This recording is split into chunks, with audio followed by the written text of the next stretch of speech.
Hello, sports fans, and welcome to Let Me Speak, the show that shares sports' biggest headlines explained, uninterrupted, and maybe a little audacious.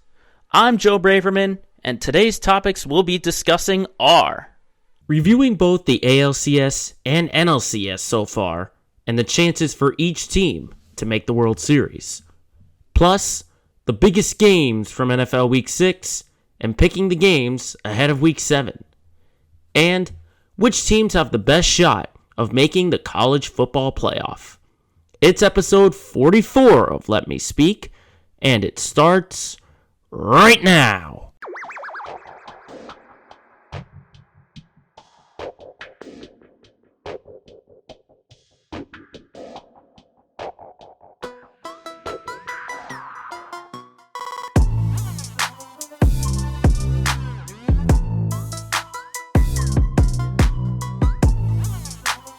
What's happening, everybody? Here on Thursday, October 21st, 2021, the 44th edition of Let Me Speak. Thank you, everyone, for tuning in. It's definitely really feeling like fall with the temperatures dropping, getting darker a little sooner. It's really feeling like the fall. And I got to tell you, this week has been incredible for me. I got to go to my first postseason baseball game, got to see Game 4 between the Red Sox and the Astros this past Tuesday night, and that's a great segue to get into our first topic, which is talking about the league championship series for both the American League and the National League, because there are some results that I really weren't expecting at all. And the aforementioned Red Sox game and the Red Sox series between the Houston Astros, I was not expecting that at all. To see the Red Sox come out swinging like that, to see 3 grand slams in 2 games, that was unbelievable for me to watch. But in watching this series from Game 1 up until yesterday's Game 5, the biggest takeaways I'm seeing is that the Red Sox have been able to attack the starting pitching for the Houston Astros. Their starting pitchers, obviously on the Astros side, are totally dead in the water without Lance McCullers Jr., But then here comes Framber Valdez last night going 8 innings, perfect through, I believe it was 4 innings. And really the only blip on that whole pitching staff was Rafael Devers' home run, but the game was already put to bed by that time. So that's one big takeaway, is that the starting pitching for the Astros needs to go the distance. If they're probably not going to get another start like Framber Valdez did. I don't think they're going to go 8 innings like he did. But to go a manageable 4 or 5, and that's exactly what Boston has been doing. Their starters, Rodriguez, Eovaldi, Sale, they've been going, 5 innings, or even if they've gone a little shorter, the bullpen has been able to bail them out, which is another takeaway I take, is that both bullpens have been shut down, basically. Red Sox more so in the first couple of games, in the first 4 games, as compared to Houston. Once you get past the starting pitching for Houston, then the bullpen shuts them down. They have a bunch of great arms that are able to shut the Red Sox down. And when you look at them offensively, how good is the Houston bullpen? 22 of the 28 runs scored by Boston in this series has been in the first 3 innings, okay? Keep that in mind.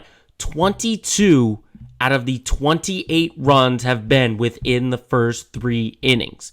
And that's normally how far their starters are going. So the Red Sox cannot hit off this bullpen. We've seen it even last night. They can't hit off this bullpen. So as long, similar to in Game 4, the game that I went to, and then yesterday's Game 5, if the Houston Astros can hold this Red Sox offense to a minimal amount of runs and keep it within distance, then it's a good lineup where even if they have gone cold and don't put up the amount of runs that they normally have in the regular season, you can at least give them a chance. You can give them a chance. Because in Game 4 and Game 5, the lineup for the Astros looked like themselves. I mean, they had the most runs scored in the regular season. But from Game 1, Game 2, Game 3, they were held to 5 runs or less. And, even with the Game 4 where they blew it open in the 9th, and then yesterday where they blew it open, That's the lineup we're more accustomed to see with Houston. So, it's a postseason of runs, essentially. You got the Red Sox offense who was hot. The Astros were cold. Now the tables have turned, and it's going to be all about managing, how do you limit that offense when you look at the Red Sox? Because they're now on the brink, down 3-2. They're going to get Nathan Eovaldi going. They've got their ace. So he needs to shut that lineup down. I kind of question Alex Cora really putting Eovaldi in the ninth. You probably want Eovaldi on as much rest as you can because he's going to start Game 6. If he didn't go when he went in Game 4, he's now on 3 days rest because he didn't get into Game 5. Pitchers on 3 days rest, once in a while have good games, but I don't know if I can see that from Nate Eovaldi. So it's really going to come down to the Red Sox bullpen. How are they going to be able to shut down this Houston lineup? Because we saw it last night that they did no such thing. Hansel Robles couldn't do it. Ryan Brazier couldn't do it. All these guys can't do it. They can only do it for X amount of time. And meanwhile, for the Red Sox, that offense has just got to wake up. They were totally cold. I didn't think that their offense would totally go away like it did. I mean, come on, 12 runs against Houston. They've been able to put up the offensive numbers both at Fenway and at Minute Maid.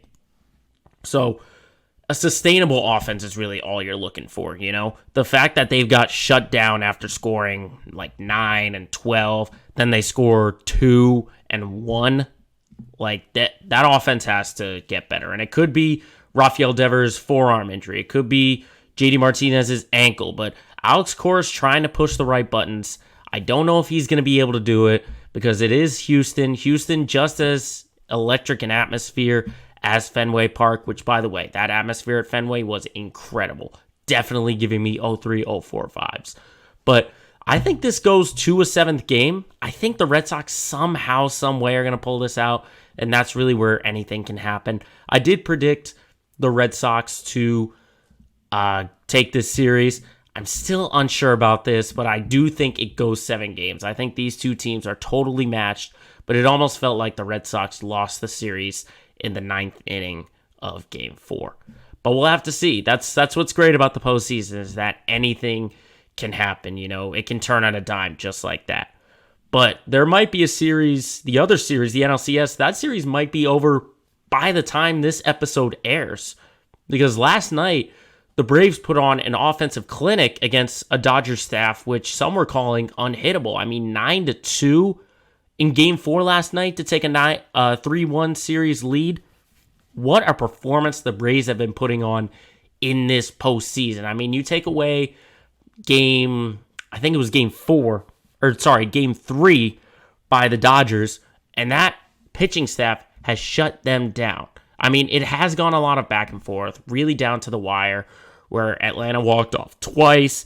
Then you had Cody Bellinger tying the game, Mookie Betts getting the game. But I think, again, similar to the ALCS, the back half of the bullpen needs to shut the door down. So we're seeing that with Will Smith for the Braves. He has been able to shut this lineup down. And for the Dodgers, Kenley Jansen, Joe Kelly, Brunson Graterol, Blake Trinan, they all got to contain this kind of offense because they've got weapons aplenty. Freddie Freeman, you saw Rosario, 2 home runs last night. Duvall, you have Dansby Swanson. Keep in mind, this is all without Ronald Acuna Jr., their best hitter. Their best hitter isn't in this series, and look what that offense is doing against what I think might be the best pitching staff remaining in this postseason. I do question Dave Roberts putting Urias into Game 3 last night, or the other night. I kind of question it, because you want to have these guys at full strength. Urias last night went 5 innings and gave up 5 earned runs, or was charged with 5 earned runs, 3 strikeouts, 2 walks. And I don't know if that was in part to he was still kind of rusty in terms of, coming into the game in the bullpen, coming out of the bullpen, because he was going to start, similar to what Alex Cora did with Nathan Eovaldi. He's going to start the next game that you play, or one of the next few games, but you still want to throw him out there hoping for the best. I I'm not a big fan of putting starting pitchers in anywhere in the ninth inning or before. If it was like extra innings, kind of similar to in the Red Sox-Rays game when it went to extra innings in game 3, when it went to extras, then you can throw your starters in. You hope Nick Pivetta or any kind of starter goes a long time. But anything other than that, I'm not really a big supporter of, a big fan of. So, I'm not going to say the loss is on Dave Roberts because this LA team is dealing with a lot of injuries and it just got worse. Their top hitter Max Muncy was out, and now it's looking like Turner is going to be out. He's going to be out for the remainder of the series, and that's a big loss. That is a huge loss for a lineup that was already struggling. They were already struggling because this Braves team, you got to remember, the Braves only gave up 6 runs during their 4-game series with Milwaukee. So if they're shutting this Dodger lineup down, imagine what they're able to do with anybody, really. I'm supporting the Braves on this one. I think they're up 3-1. They took a game at Dodger Stadium. That was absolutely huge.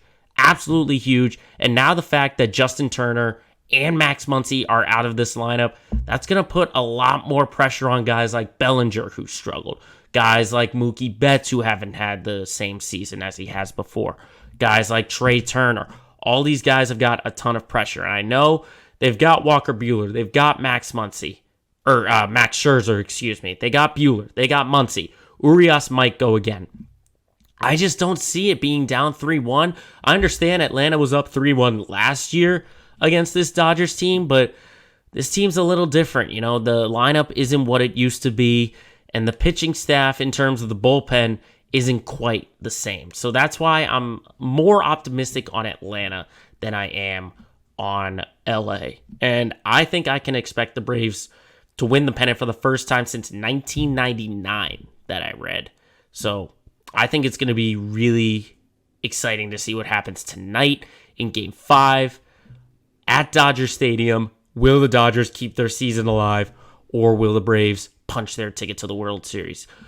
Tough to say until you see it play out on the diamond, but postseason baseball doesn't get any better than this.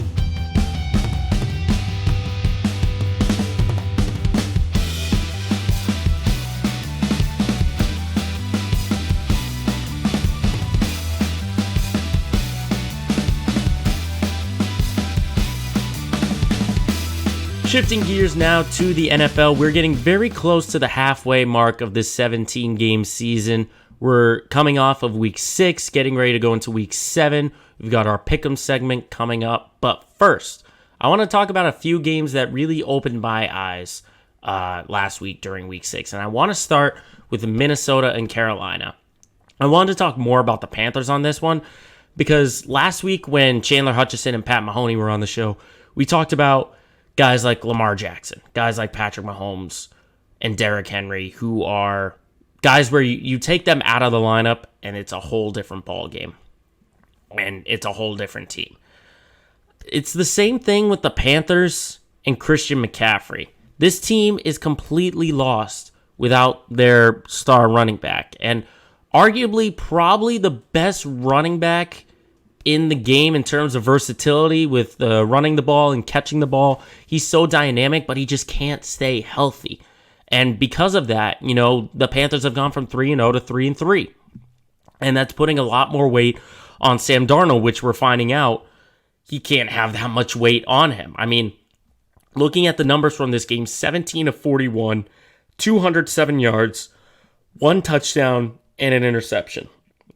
Okay, and on the other side, Kirk Cousins was 33 of 48, 373 for 3 touchdowns, no picks. So this is really a Carolina team where, I had high hopes for them. I thought defensively they were going to be able to carry them out through even without McCaffrey, but we're finding out their top pick at quarterback, Horn, is a lot more important than people think. And this defense can't contain some of these offense, even an offense like Minnesota, who got 571 yards. 571 yards. They gave up nearly 200 rush yards in this game, and Dalvin Cook had 140 of them. So I don't know if I'm high on Carolina as I was in the past. I think this upcoming week is going to be real crucial, at least for me, to evaluate them, because this is the first game that Stephon Gilmore is eligible. And I think maybe that's what Carolina is missing. They're missing like a shutdown corner or whatever, a number one cornerback. And Stephon Gilmore, regardless, is a number one. Is a number one cornerback. And we're finding out that that defense has been able to bail them out. The defense in Christian McCaffrey has bailed out Sam Darnold. Because is he the same quarterback that he was with the Jets? No. He's a little bit better, but he's just got to clean up the mistakes. And the entire team does too. 3 turnovers on the game, losing 2 fumbles. I mean, come on, Carolina. Everyone had high hopes for you, and you lose a game to the Vikings in overtime. This is going to be real crucial for the Panthers this week. I don't know if they're going to get McCaffrey back, but they have to salvage their season, okay? You go from 3-0, now you've dropped 3 straight.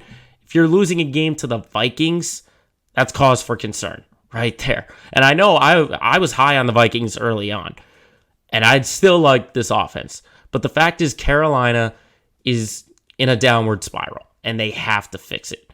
They have to fix it, and I think it starts with Sam Darnold cleaning up the mistakes that he made. That's number 1 right there. And then number 2, defensively, they just got to get better. On the D-line, they got to stop the run game. If you're giving up 200 rush yards, that's a cause for concern right there. I still have faith in Chuba Hubbard if he's still playing. But this is all on Sam Darnold in my mind. That's how I see this one going. The second game I wanted to talk about was Pittsburgh and Seattle. Another game that goes to overtime. And I got to be honest, these are 2 teams, even with the result, I still don't really have a lot of high hopes for them. I think Seattle is up a creek without a paddle without Russell Wilson. Their defense can't stop anybody, not even a Steelers offense. And Geno Smith just isn't the guy. He's not the guy, okay? Having a crucial fumble, throwing interceptions. This is still a good defensive team in Pittsburgh. You still have TJ Watt at the outside linebacker position, okay? If you have TJ Watt, you're going to be in the game the whole time. But Seattle I don't think they go anywhere. I don't think they go anywhere with Geno Smith. I mean, he was 23 of 32 for 209 yards and a touchdown. And if you wanted to take the load off of him, you don't really have a running back that you can go to. You can't go to Alex Collins. You can't go to Chris Carson. You can't go to these guys. So there's no one really to bail you out. Alex Collins was the leading rusher, and he had 20 carries for just over 100 yards. But meanwhile, on the other side, I don't think it's more so about Pittsburgh getting back to where they were offensively. It's just the fact that Seattle couldn't stop them, okay? Big Ben had 229 yards passing, had a QBR of 38.2, and a passer rating of 94.7, okay? Najee Harris didn't get 100 yards. He got 81. And that offense, even without Juju Smith-Schuster, they were okay. Deontay Johnson was good. Chase Claypool was good. I think this is a Pittsburgh team. They're still not going to make the playoffs, I think. I was high on them, but I think their defense is going to win a couple of games. I think they'll probably be like the 3rd best team. Because let's just be honest, that AFC North is tough. It is a tough division. And the fact that Pittsburgh at 3-3 is sort of near the bottom, that's saying a lot. But I just think, Big Ben can't carry the load. He cannot carry the load. And, this is just, they ran into a Seattle team that can't stop anybody, okay? This isn't the Legion of Boom defense. So I think they got lucky on that one, getting it to overtime, just capitalizing on the mistakes. The defense won them that game. And I said before the season even began that TJ Watt and this whole Pittsburgh defense was going to win them games. This is one of them right there, beating Seattle at home in overtime. Props to Steelers for keeping their season alive. But then the last game before we get into the pick'em segment was the Monday night game. Tennessee and Buffalo, okay? Everyone's talking about Buffalo going for it on 4th down. rather than going for the tie. They wanted to go for the win.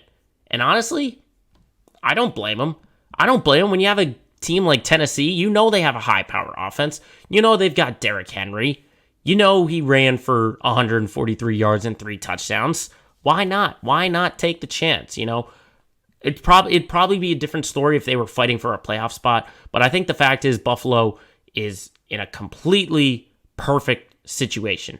They're right now one of the top teams in the AFC. They're definitely going to win the AFC East over New England, over Miami, over New York. Definitely without a question. So they can afford to drop a game like this against a high-powered team like Tennessee. But speaking of Tennessee, I think they're back on track. I think they are what we all thought they could be, with Derrick Henry pounding that ball, and then the two-headed monster at receiver, A.J. Brown, Julio Jones. Granted, Julio, not the same guy that he was in Atlanta, but he can still be effective. He can still be an effective receiving option. 3 receptions, 59 yards.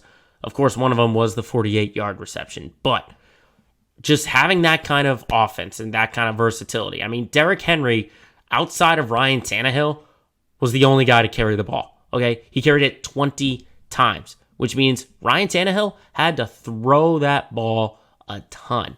18 of 29, 216. He did have an interception, but when you have Derrick Henry and you have that kind of game plan, if he's running the way he is, why not just give him the ball, give him the ball, give him the ball? So Derrick Henry won that game. And meanwhile for Buffalo, Josh Allen was doing Josh Allen things. 353, 3 touchdowns, 1 pick, 35 of 47. But again, they have to get a run game in there, which I have confidence that they will. They will have a run game, at least to a degree. 335 on the pass, 335 passing yards, 82 rushing yards. Not a good balance, but this is a Buffalo team that can correct it. I really think they do. I think they're one of the top teams in the AFC.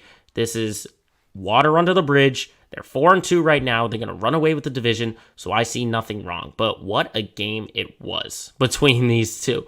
With Josh Allen slinging the ball, Derrick Henry running the ball, it was an incredible game to watch. And I'm looking forward to seeing what happens in Week 7, which is a great transition into our Pick'em segment. We have another special guest joining us making some picks, and he's a good friend of the show. The very first guest we had on this podcast. And I got to tell you, it was a fun conversation. So, without any further ado, I present to you the NFL Week 7 edition of our segment known as Pick'em. So now we've got our NFL Pick'em segment, our third installment, and we've got a special guest joining us once again. The first ever guest on this podcast, Let Me Speak, returning to the show is Ben May. Ben, thanks again for joining us, our first ever guest. Glad to have you back on the show. It is so good to be it's so good to be back. I'm really excited. Apparently, I needed some training because I just stuttered over my words in the first intro, but we're great. We're good. Really excited to do this. Yeah, definitely fixed it. Now, I understand a lot of things have changed since the last time. I understand you have a new home. Is that correct? Yeah, I live in the Catskills now, and I am surrounded by Western New Yorkers who are making fun of me because the Bills are better than the Patriots right now, and it's a very humbling experience, to say the least. Just remember, you've got the Red Sox over everyone else right now. Just keep that in mind. I'm wearing my Red Sox hat right now. I keep on telling everybody that it's the greatest wild card run that anyone's ever had, and you know what? Red Sox in 6. The Astros are cheaters. I love the argument too. People say, you cheated too, not as much as you guys, but we already talked about baseball. Let's get into the NFL and get into some picks. Now, right now, you're reaching for an 813 win percentage set by Johnny Mansouritis on our first segment. Last week, we had Chandler Hutchison, Pat Mahoney. They both went 10-4. You get a few fewer games than in the past, but I think we're going on win percentages. So are you ready to make some picks? I'm absolutely ready. All right. So we'll start with the Thursday night game. And it kind of feels a little unfair doing this like on a Tuesday for a Thursday night game because we don't know about Baker Mayfield with the Cleveland Browns, them hosting the Denver Broncos. We don't know if Mayfield's going to be active or not. Both teams, regardless of injuries, are looking for a big win to get back their momentum. They're both 3-3. How do you see the Thursday night game playing out? Looking at the amount of injuries the Browns have, it's going to be a tough task for them to take on the Broncos. What I'm looking at more is the coaching situation, and I think that I trust Kevin Stefanski to create schemes to beat the Broncos than I do Vic Fangio. And I also believe that Baker Mayfield's just the type of person to fight to play no matter the circumstance. We saw him, in a sling during press conferences. We've been seeing that for a while now, but I don't think that's any indicator of anything. I think he will play no matter the circumstance. And again, I just think in regards to coaching, I trust Kevin Stefanski to do more with the team and what he has. And maybe this matters, maybe it doesn't, but home games, you might want to take the home team. So I think the Browns can get it done. Yeah, I think the only hindrance that they have is the injuries with Mayfield's shoulder and Kareem Hunt just going on IR, Jarvis Landry and his injury. I think defensively, this Browns team, again, you can trust that more than Denver because everyone's like Denver's 3-0, but those teams didn't have a single win in those 3-0 teams. So now they're coming back down to earth. And I like the Browns. I like the Browns here as well. But now we move on to the Sunday games. Washington at Green Bay. Packers have been rolling since that dud in week one. They've won 5 straight. Aaron Rodgers says he owns the Bears. Can he do the same thing with the WFTs and all their controversy? Ben, Washington versus Green Bay. What do you think? I would solidly take Green Bay in this moment. Washington's currently in a situation where Taylor Haneke is not their quarterback or may be their quarterback. We're not really sure. There's a lot of instability that's happening with WFT. And the Packers, this is going to be one of their last easier games for a while. They're going to hit a tough stretch going forward. So I would take Aaron Rodgers over anybody else. Aaron Rodgers is doing great stuff. He's created a great resume for wherever he's going to go next year. And I trust a franchise like Green Bay to take care of business on the road. Yeah, I think for Washington, I kind of thought they'd have like a coming out game last week against Kansas City, but defensively, they're not what they were a year ago. And obviously, as you said, offensive problems. Not saying Taylor Heineke's bad, but just he's not the quarterback. Maybe if you're looking for like a deep postseason run, especially in an NFC East that, is much better than it was last year with the Cowboys being successful, Eagles offense a little bit better. So I think I'm on you there, Green Bay, but you were saying something about Aaron Rodgers. Kind of sounds like you're indicating that you don't expect him in a Packers uniform next year. Do you still think that? Expect the unexpected with Aaron Rodgers. He's such a private person, but also very public in how he feels about everything. And I think too many things have been said for him to not go to not stay with this point. I think he's definitely going to check his options and see what happens. The quarterback market moves more than it ever has before in the NFL. I mean, just in this season alone, we've seen so many new faces at so many new teams, and I think there's plenty of opportunities for a team that has good cap space to pick up Aaron Rodgers and see if they can do like pull a Tom Brady and get to the Super Bowl in 1 year. Might need to get you back here when it comes time to the offseason. Maybe we'll get your hot take on that one. But now we move Yeah. the aforementioned Kansas City. Their schedule does not get any easier. They travel to Tennessee, taking on the Titans. Just came off a huge win against the Bills last night on Monday Night Football. Kansas City at 3-3. Offense kind of looked like we expected, but as I said, schedule doesn't get any easier. What do you think about Chiefs and Titans? So the big thing about the Titans is you have to consider Derrick Henry and you have to consider if you can stop the run game. I'm looking at the Chiefs' defensive front and I see possibilities for that to be stopped. Obviously, it's one of those situations where you have Derrick Henry, he's going to get yardage, he's going to get touchdowns. Can you respond with that? And I think with the offensive system the Chiefs have, absolutely you can respond with that. The biggest thing with the Chiefs, and I know this has been said before, is that there needs to be a little bit more, not necessarily conservative play calling, but you got to just slow down and take it easy. Patrick Mahomes wants every time he has the ball, he wants it to be a complete pass, no matter if he's 20 yards backfield or if he's about to get sacked. And because of that, he's just throwing interceptions that are either just balls that are tipped or balls that are just like way high up in the air, or as we saw last week, just throwing very bad 5 yard Hail Marys that just fall into people's hands that aren't his own team. So, however, just when the offense of the Chiefs is clicking, it's what we always expect. It's Patrick Mahomes doing amazing things, Tyreek Hill catching the ball, Nicole Hartman, all of those guys, because you double team one of them, then you leave somebody else wide open, and it sets up the whole situation. I don't know how the Titans necessarily stop that, and I think it's not. This kind of could be similar to the Chiefs Bills game, where the Titans are looking for some retribution after the fact that they lost their AFC Championship game to the Chiefs, and maybe they want to put some more heart and soul into this one. But I just don't see the same situation. I think with the Titans, Julio Jones went out with a hamstring injury, I believe. So now you're just down to AJ Brown. AJ Brown's great, but the whole selling point of the Titans offense is that if you are able to stop Derrick Henry, you have two monsters of wide receiver that you have to figure out how to take care of. And when one of them is missing, it's not the same. Yeah, I think for Kansas City, it's all about defensively. How are they able to stop these high-powered offenses? They haven't been able to do it against Baltimore. They didn't do it against Buffalo. Now you've got Tennessee that's a high-powered offense. And the thing I also is curious is that it almost feels like the league is sort of coming around to figuring out how to stop Kansas City, and it's up to that offense to sort of get creative in their play call. That's why I think Tennessee might be the favorite in this one, and why I think I might go with the upset there, because this just isn't the same Kansas City team that we've seen in years past. But this could be like a 35-30 kind of game. I expect plenty of points to come through in this game. A game I don't expect a lot of points, though, is the Falcons and the Dolphins. I mean, when you look at this, Ben, you have a 1-5 Miami team, but you could argue it could be an 0-6 team if Damian Harris of the Patriots does not fumble that ball. But then here come the Falcons traveling to Miami after their bye.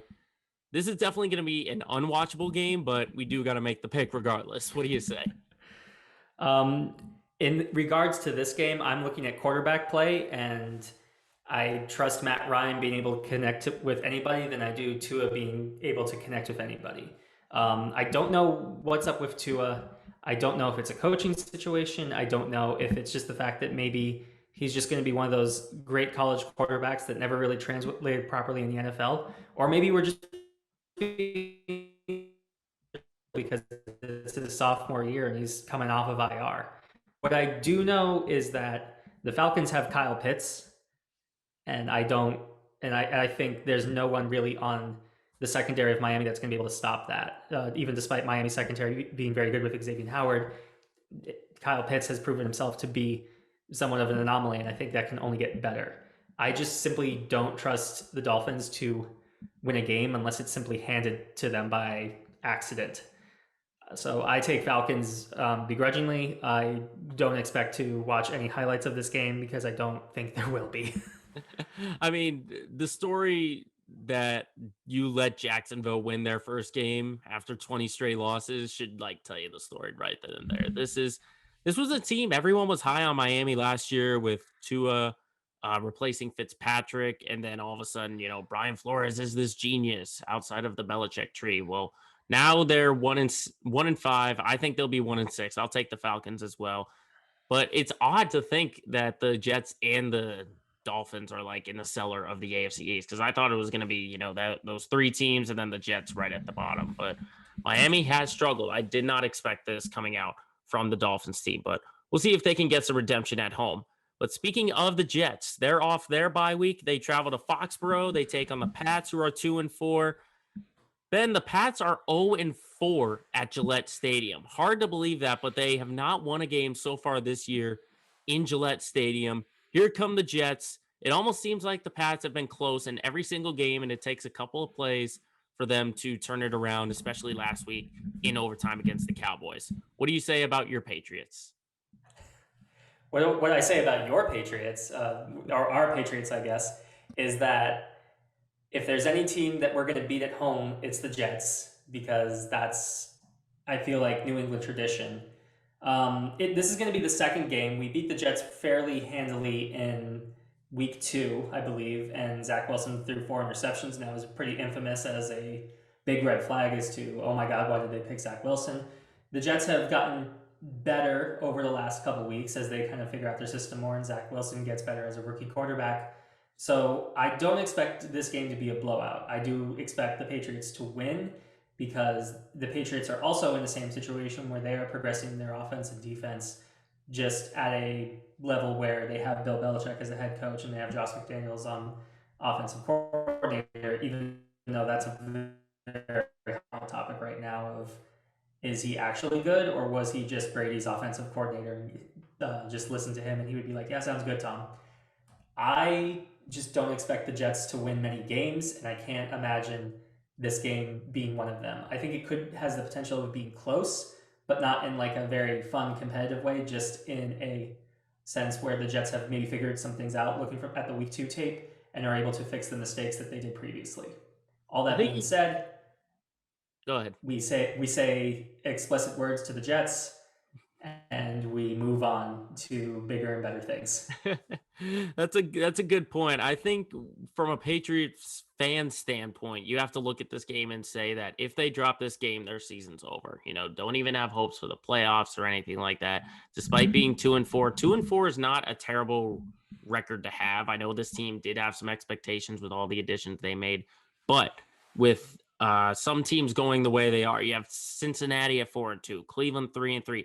All these teams are sort of regressing back. You can still kind of catch them. And that's why I think this is huge for New England. Like, this is a game they have to win because their schedule is going to get much harder. The Chargers are on the slate. You got to play the Bills.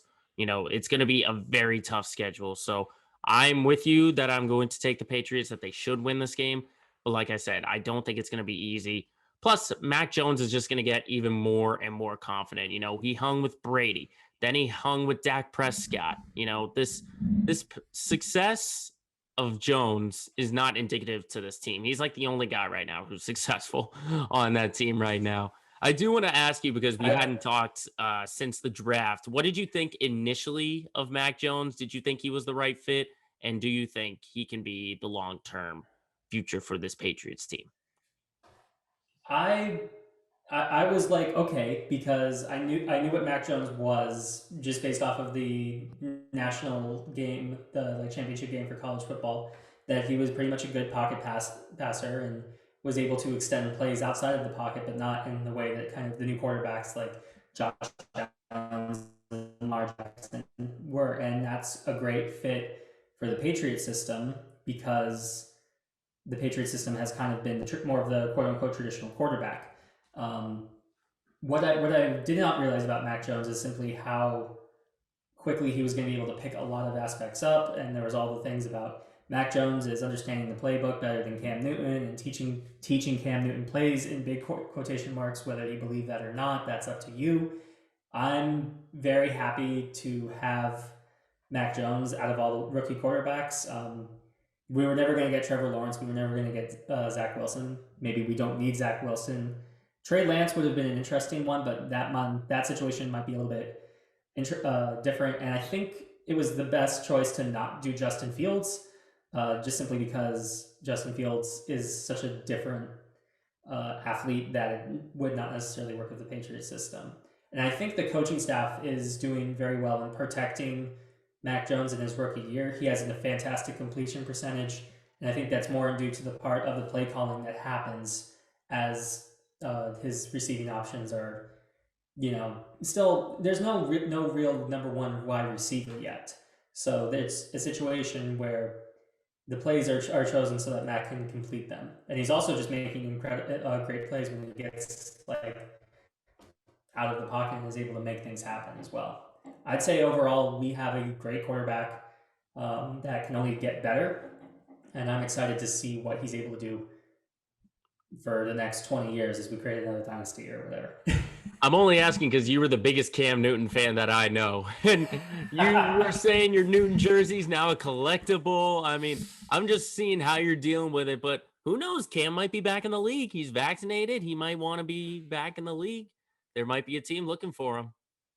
I think I was just very hopeful on the idea of Cam being good because I look back so fondly at the 2015 Panther season and seeing what he was able to do, and it was just such a fun time. And that was also 5 years ago, and now Cam is a different person with more injuries and is not able to do as much. He does have a lot. He did get a lot of rushing touchdowns as a quarterback for the Patriots. I think he tied the franchise record. Love that. Patriots legend Cam Newton in business. And the Cam situation is always hard because that's a player that you need to create an offensive system around. And for him to more than likely be a backup for a team is going to be tough because of the way that he plays. So if you're signing him as a starter. So where he'll be a starter depends on who gets injured over this season and who needs quarterback play over the next couple of years. Maybe we'll have Green Bay Packers legend Cam Newton as Aaron Rodgers flies himself to Denver. That is definitely a hot take, I will say. Yep, he definitely is a New England legend, so much so that number one was given right away right after he left, and now N'Keal Harry is the Pats' number one. The second Patriots legend, N'Keal Harry, who doesn't understand the concept of being in motion during offensive play. We need to get off the Patriots before I spiral. I know we could go on and on about this. We'll get you on for a future segment about the Pats, maybe near the end of the year. Next game we got to talk about Carolina at the Giants. Giants coming off a beatdown against the Rams, but Carolina has been the bigger story. Started 3-0, now they've lost 3 straight. Still waiting for Christian McCaffrey to come back from his injury. Ben, I don't know if this Panthers team can succeed with McCaffrey off the field, so they got to get him back onto the field. But until then, how do you see them playing in the Meadowlands? I think if there's any game that you can be gifted as a way to reset yourself, it's against the Giants. Don't consider the Giants that great of a team, and they are also injury ridden as well. Between Daniel Jones being concussed a couple weeks ago, Saquon Barkley's out, plenty of receivers are injured. Last I checked from that Cowboys game, and this one's going to be also a stinker of a game, in my opinion. It might be one of those ones where it's just close because both of them aren't necessarily great. The Panthers are one of those teams that remind me of so many other teams that have a hot start in September and then fizzle out over time, whether it be because of injuries or because of other circumstances. Sam Darnold is okay. He wasn't held that much back by the Jets as we're seeing because he still kind of makes the same mistakes that he did when he was on the Jets. I still take the Panthers in this situation more because I believe in the Giants less. That's a really good point to put up. And I agree that Sam Darnold, he's not what he was on the Jets. Let's keep that in mind. He's not the Jets quarterback of the past. He's a little bit better, but again, there's still a little tendency on that. I feel like he could get on another hot stretch. And once McCaffrey comes back, then maybe they get back to their winning ways. I think they start with this game against the Giants. And then hopefully when McCaffrey comes back, they'll start to roll again because that NFC has become wide open. Outside of Tampa Bay, all you got to do is leapfrog the Saints and you might get yourself in the wild card. So there's still hope for the Panthers, especially the way I like the way they play defense. So I'll agree with you there and I'll go with Carolina. But what I think is going to be the game of the week, the Bengals at the Ravens, a nice little AFC North matchup. Bengals, a surprising 4-2 going into Baltimore, taking on the Ravens at 5-1. This was a team in the Bengals I did not expect were going to be 4-2 through 6 weeks of the year. How do you see this game shaping up? This is going to be ugly because NFC North games are usually wars, and the Bengals are very good in my opinion. And I think we just forgot how good Joe Burrow could possibly be because he was injured for most of his first season. And when the pass protection is there, Joe Burrow's able to do some pretty amazing stuff, especially now that he has his LSU teammate Jamar Chase, not only catching stuff but also blocking. Since they didn't draft an offensive lineman in the 2021 draft, pull double duty. The Ravens, though, I think are just currently on another level. The goalposts keep moving for Lamar Jackson in regards to what he quote unquote like needs to be, or what the expectations of him are. We just need to understand that he's a good quarterback. He's probably the Michael Vick for Gen Z, although maybe, but that's a whole other like can of worms to discuss. He's not a running back that plays quarterback. He is a quarterback that can run, and I think the respect needs to be given to him. Uh, this is going to be an interesting matchup. And with the amount of talent that's on both teams, I'm going to take coaching. And John Harbaugh is one of the most aggressive play callers in the league currently, and I will take that over the Bengals. But I do expect this game to be close. I expect it to be competitive. I expect it to be the best game of the week for sure.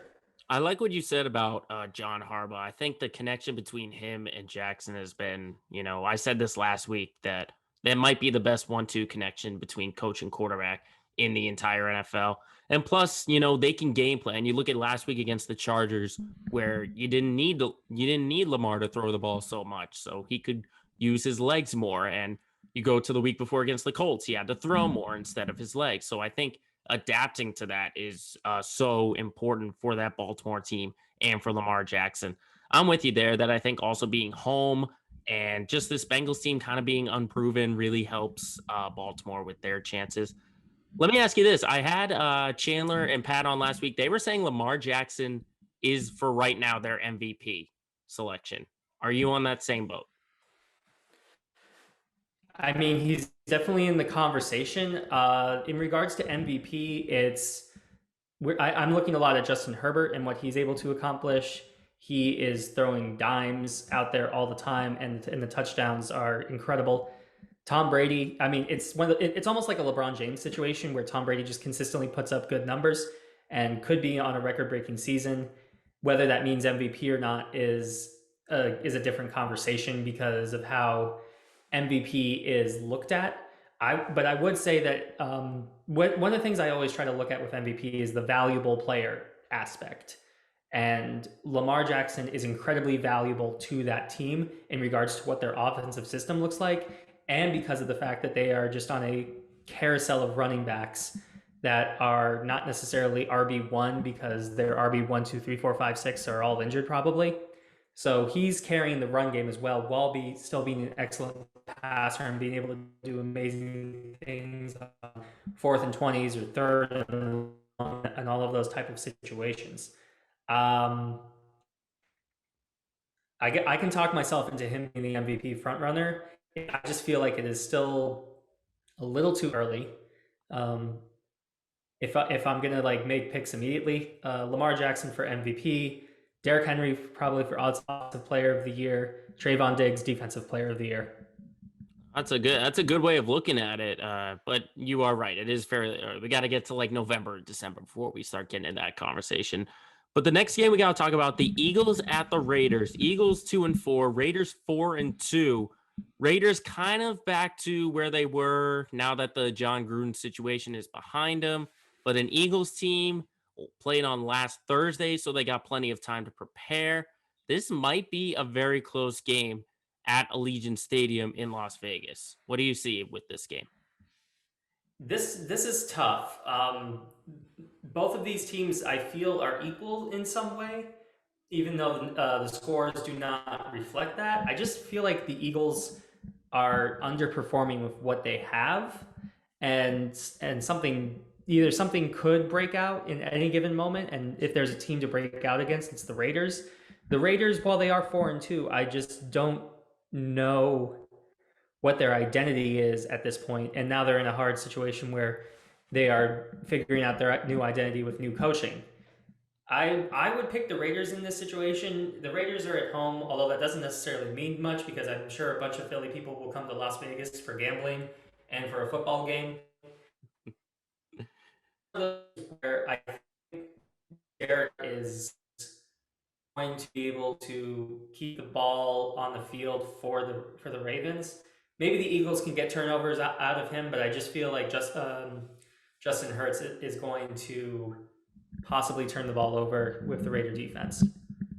mean, this Philly offense, though, is like supremely underrated. I said it last week. I think this is an underrated offensive team. And if that defense can balance out, then this could be a really dangerous Eagles team. I just don't think they're dangerous just yet this year.